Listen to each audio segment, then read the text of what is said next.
Good day sa inyo mga katiktik. Ito na yung sinasabi ko na naka-Google account na Infinix Smart 10. So ito yung ipapakita ko sa inyo kung paano nga ba tatanggalin kapag nanghihingi ng Google account after mo ito i-hard reset. So kung paano i-hard reset, meron tayong link dyan sa description. At isa pa mga katiktik, ito ay Android 15 na yon mga katiktik. So ito yung kailangan natin na tools. Meron tayong tools na gagamitin para ma-remove ang kanyang Google account or FRP. So madali lang, i-turn off lang muna natin yung phone natin. So after doon mga katiktik, mag-wait tayo ng 5 to 10 seconds para ma-completely off ang ating Infinix Smart 10. At syempre habang naka-off na yan, ipapakita ko sa inyo ang ating unlock tool. Ayan, so pupunta ka dito sa spread ROM na tab. Ayan, spread ROM na tab. At dito mga katiktik, pipiliin mo dito ang is PRD generic. Ayan, tapos i-select mo yung T61664 mga katiktik.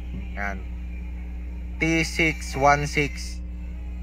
Yan mga katiktik, oh. Yan ang pipiliin mo mga katiktik. Tapos click mo yung erase FRP. Tapos kukunin na natin ang ating Infinix Smart 10 at i-hold lang natin yung volume down nito mga katiktik. Yan, long press. Yan, wag mong bibitawan at sabay mo isaksak yung Type-C data cable. Tapos pag na-detect na sa ating software, pwede na natin bitawan ang pag-hold sa volume down. Ayan, so na-detect na, bitawan na natin yung pag-hold sa volume down at hintayin na lang matapos ang kanyang process. Ayan. So wait lang natin. So yung mga katiktik, erasing FRP, okay na yung nakalagay dito sa ating tool at kusa na pong magre-restart ang ating Infinix Smart 10. So ang gagawin na lang natin dito mga katiktik is hintayin na lang na magbukas ang ating cellphone at set up natin to hanggang makarating sa ating home screen.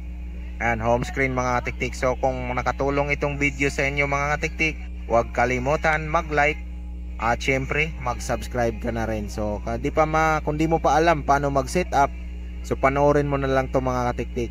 So kanina kasi kinunik ko yan sa wifi, kaya meron siyang wifi. Pero kung tutusin mga katiktik, hindi na natin kailangan i-connect yan sa wifi dahil may skip na po natin ang kanyang FRP.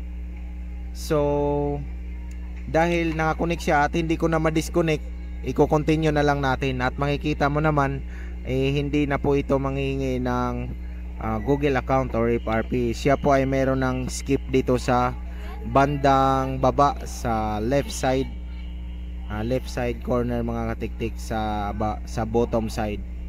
Ayan. So again, maraming thank you. Ayan, ito na yun mga katiktik, oh. May skip na, mapipindot na natin yung skip. Kanina wala pang skip nung hindi pa natin na-wipe sa ating tools.